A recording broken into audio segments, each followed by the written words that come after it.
Right, Scott, we're a team, and there's nothing to worry about. Game over, man. It's game over.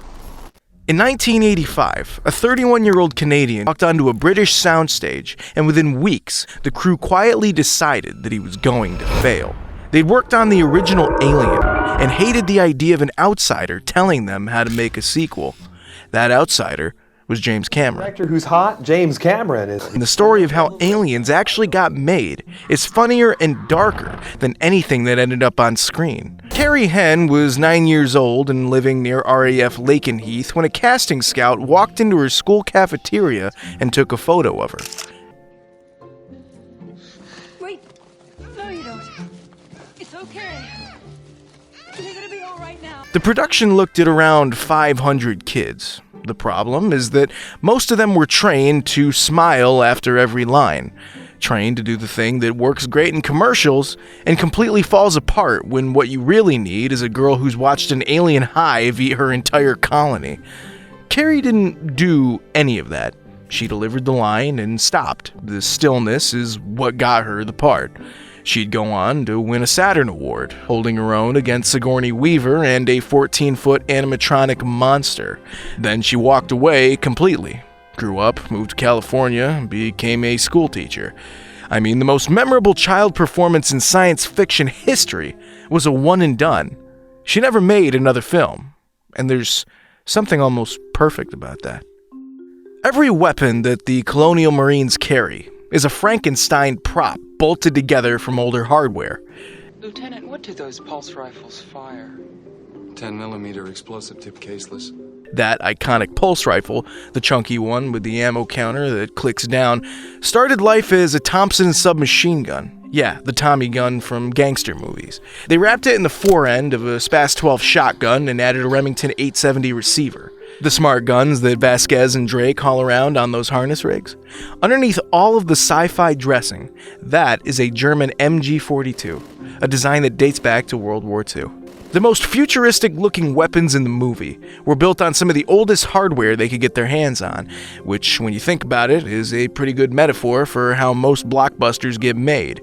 New skin over old bones. Now, before we go any further, I need you to remember this specific detail. What kind of room from a space monster movie is so perfectly built that another iconic director stumbles into it years later and uses it to change cinematic history? We'll get to that exact room and what it became in number one. If you appreciate this kind of deep dive, tap the like. It genuinely helps. When the Marines wake from hypersleep at the start of the film, you see a whole row of 12 chambers. Man, the floor is freezing. What do you want me to do, fetch a slip? Producer Gallian Hurd wanted to cut the sequence entirely to save money. Cameron thought that it mattered too much, that the film needed you to register the full scale of the squad before they started dying one by one. So what does he do? Well, he built 6 hypersleep pods, then he positioned a large mirror to reflect them, doubling the row to 12. The pods were opened by hidden wires and puppeteers working just out of frame. The whole sequence, the thing that makes the squad feel real and full before you've even learned their names, runs on half the hardware, a mirror, and some fishing line. Like, I'm not even kidding, you're looking at exactly half of what your brain thinks that it's seeing, and Cameron knew that if the illusion held, it would make every death that followed land harder. He was right.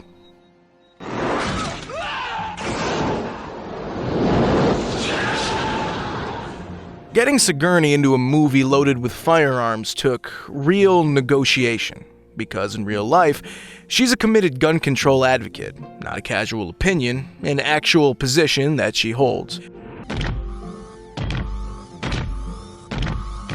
Get away from her, you bitch!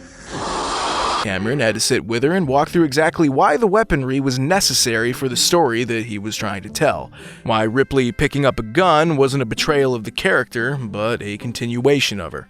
She came around, and once she did, she committed completely, nicknaming herself Rambolina when she was striding through the colony with a flamethrower literally duct taped to a pulse rifle. And not only that, this film actually changed what Sigourney Weaver was to Hollywood. The original Alien made her into a star. Aliens made her a leading woman who could open a blockbuster on her name alone. Cameron took the character that Ridley Scott created and handed her the entire movie. That's not nothing. Jeanette Goldstein, the actress who plays Vasquez, the gun-toting Marine who looks like she could bench press a drop ship, was living in England when she got the casting call.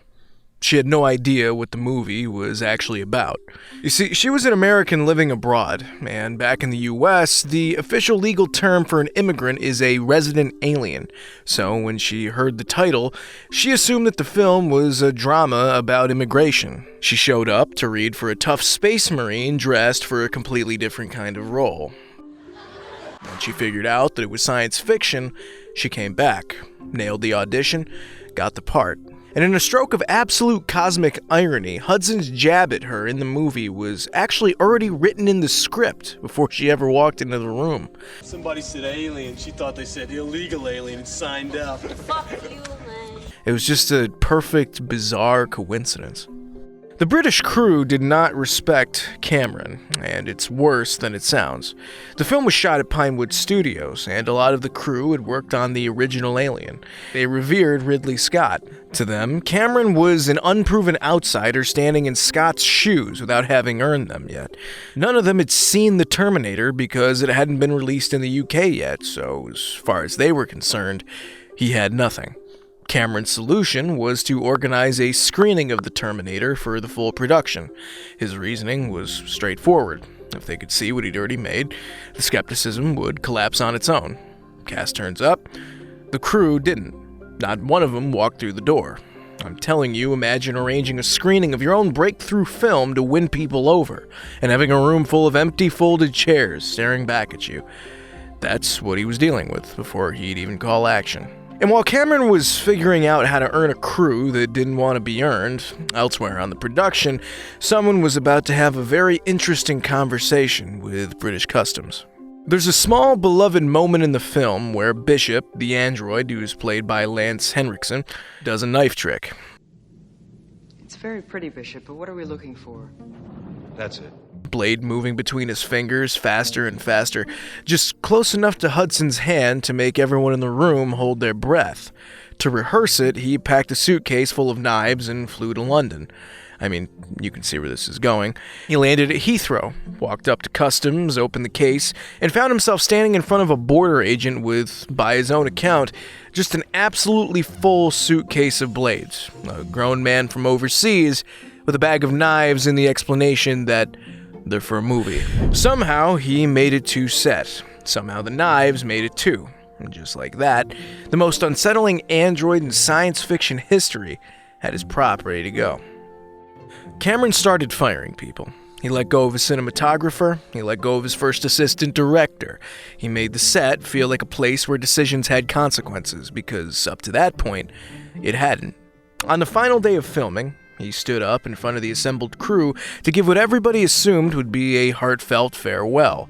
Something gracious, something that acknowledged the difficulty and buried the hatchet. Well, what he actually told them was this: that it had been a long and difficult production, and the one thing that had kept him going was the absolute certainty that one day he would drive out through the gates of Pinewood and never come back, while all of them would still be there. Then he got in his car and drove out of the gate. Look, you can debate whether that was earned or petty. What you can't debate is that the man whose crew was sure he would fail by week 3 went on to make Titanic and Avatar. He's fine. Speech was fine. Originally, the scene was just Bishop alone. Henriksen felt that it needed something more, that the trick only matters if there's a real human being at risk. He suggested putting Bill Paxton's hand underneath his and doing the trick for real over actual flesh. Paxton wasn't fully briefed on the change, which is a big part as to why his reaction reads as genuinely rattled rather than performed. So Bishop's hand moves at inhuman speed because they filmed it and sped the footage up. At real speed, it looked impressive, but Cameron wanted it to look genuinely artificial and android fast. On the reshoot, Henriksen caught Paxton's pinky with the blade and gave him a small blood blister. By Henriksen's telling, it was barely a nick. Paxton, apparently, reacted like he'd been run through with something considerably larger than a knife. The one small note, Henriksen's bishop gets torn apart by the Queen in this film, but he survives. His artificial brain stays active all the way through Alien 3 before finally being shut down, so technically it took 2 films and a lot of effort to finish him off. By the way, that applies to both of those men specifically. Across their careers, Henriksen and Paxton faced the Terminator, the Predator, and an Alien. 3 of cinema's great monsters, 2 actors, all 3. But there's a name missing from this film that you've probably never even noticed. And the reason it's missing is the darkest thing in this whole story. The Alien Queen is 14 feet of practical creature with no computer trickery. Stan Winston's team, the same crew that built the Terminator endoskeleton, first built a full life-size mock-up in the States just to test whether the thing could physically move. Then they shipped the whole operation to England. It took 2 puppeteers inside the suit just to operate her arms. 16 people in total, plus a crane, hydraulics, cables, and control rods, all working in coordination on every shot. And here's the thing. The reason that they went practical instead of robotic came down to something simple. Safety. The thing was so large that an automated version swinging an arm could genuinely hurt Sigourney, who was standing directly underneath it. So 16 humans operated a monster by hand in real time so that one human could act terrified of it without being in any actual danger. Every Queen shot is in camera. That's why she still holds up 40 years on. James Horner arrived expecting roughly 6 weeks to write and record the score. But what's crazy is that what he found instead was And I found that instead of the film being totally locked and finished, they were still shooting. production still being cut around him. No finished film, no lock scenes, no stable timing to write against. Every time he scored a sequence, Cameron would re-edit it overnight and break everything he had just finished. The tempo would shift, the cuts would change, the emotional arc of the scene would land in a different place, and Horner would have to start again. His 6 weeks collapsed into almost nothing. He ended up writing the bulk of the score in days. The climactic Ripley vs. Queen battle was composed essentially overnight, then recorded with the London Symphony Orchestra at Abbey Road under the kind of time pressure that makes people quit the industry. Yeah, that nightmare score earned Horner his first Academy Award nomination. While Cameron was making the shoot miserable for almost everyone behind the camera, Sigourney Weaver was doing something quietly remarkable in front of it. Every time a cast member's character was scheduled to die, she showed up that morning with a bouquet of flowers for them. It's pathetic. You know, Burke, I don't know which species is worse. You don't see them fucking each other over for a goddamn percentage. Not the famous ones, not the leads, every death, every actor. The day their character's number was up, Weaver was there with flowers. Paxton said that she was the glue of the entire cast. I thought, gee, I must be screwing up because she was so nice to me all the time. But I realized she was just a genuinely nice person. She gave Paul Reiser, who played Burke, a bunch of dead flowers, which, if you know what happens to Burke, is exactly right. In a production held together by pressure and friction, one person decided to acknowledge the human cost of every single death on screen. Hold on. Before we get to the next one, there's something worth flagging. Somewhere in this movie, there is a shot of a character you've watched for the entire film, but the face on screen isn't the actor that you think it is. And the reason that happened is the darkest fact in the entire story. The next time that you watch Aliens, pay close attention to the sequence where the Marines push into the alien hive. There's a shot of Corporal Hicks filmed from behind.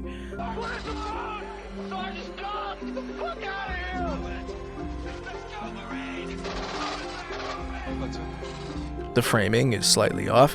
You only see the back of his head and shoulders, like the camera is deliberately going out of its way to not show you his face.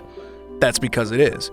The role wasn't originally Michael Bihn's. It went first to James Remar, a genuinely intimidating character actor you'd know from 48 Hours and later Django Unchained. Remar was cast, flew to London, and actually filmed for around 2 weeks before he abruptly disappeared. Bihn quietly stepped in. For decades, almost no one would say why artistic differences was the official line. Most fans who love this film never even knew that there had been another Hicks at all. The man in that over-the-shoulder shot is not Michael Biehn. Here's what actually happened, in Remar's own words. At the time, Remar was deep in a heroin addiction. While the production was shooting in London, police raided his apartment and found drugs. He was arrested for possession. Look, in 1985, that was the end of the conversation. As Remar himself has said, you didn't get sent to rehab back then. You got fired. Cameron let go and reached for an actor he already knew and trusted from The Terminator. Bean flew in on short notice and stepped into the armor. But you can't erase 2 weeks of footage on a tight budget. Some of Remar's shots were too expensive to reshoot, which is exactly why that over-the-shoulder shot survives in the final film. When you watch Aliens, James Remar is still physically in the movie, back to the camera, standing in a role he was fired from. Walter Hill, the producer who recommended Remar for the part and effectively got him the audition, was furious. Remar later said, "He didn't hire me again for 12 years. And I know why. Because I made him look bad. It was fucked up." Okay, remember that set that I mentioned at the start? The Alien Hive wasn't built on a soundstage. Cameron's team filmed those sequences inside a real decommissioned power station in London called Acton Lane, shut down in 1983. They dressed its grimy industrial interior with black resin, alien eggs, and bodies fused into the walls. When the production wrapped, nobody tore it down. Nobody cleaned it up. The whole alien nest was left there, fully dressed, sitting silently inside an abandoned London building. For 3 years.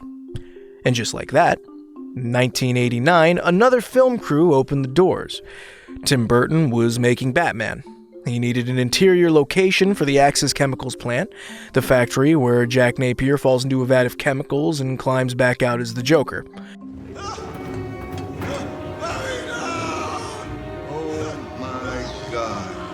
The production team walked into Acton Lane, looked at what was already there, and got to work. The room where Jack Nicholson's Joker was born was the leftover skeleton of the Aliens Hive. I mean, the film that the British crew was certain would fall apart by tea time made James Cameron the most bankable director on the planet. And on the way out, it quietly left behind the room where another icon would be born 3 years later. That's not a trivia footnote. That's two of the defining films of the 1980s, sharing the same physical space, one as the original, one as the inheritance. If you made it this far, you're part of the crew. Tap the like and drop your favorite quote in the comments. And if you want to see what happens when a sci-fi masterpiece hides its biggest secrets directly from the executives who were funding it, our breakdown of the X-Files is right here. Behind the scenes, real-world paranormal inspiration, and the creative warfare that it took to get it on TV. Check it out.